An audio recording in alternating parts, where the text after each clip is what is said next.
കാണേണ്ടി വന്നല്ലോടാ കുഞ്ഞെ.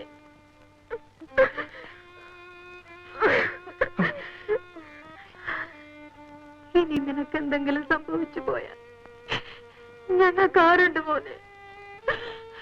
ഈശ്വര, ഞാനിനി ആർക്കു വേണ്ടി ജീവിക്കും?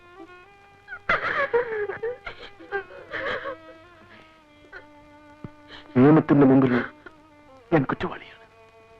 പക്ഷേ തൂക്കുമരത്തിൽ കയറേണ്ടി വന്നാലും ഞാൻ ചെയ്തത് ശരിയാണെന്നാണ് എന്റെ വിശ്വാസം.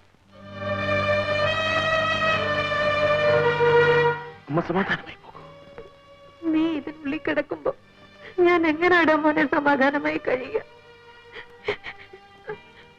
അമ്മേ, കോവി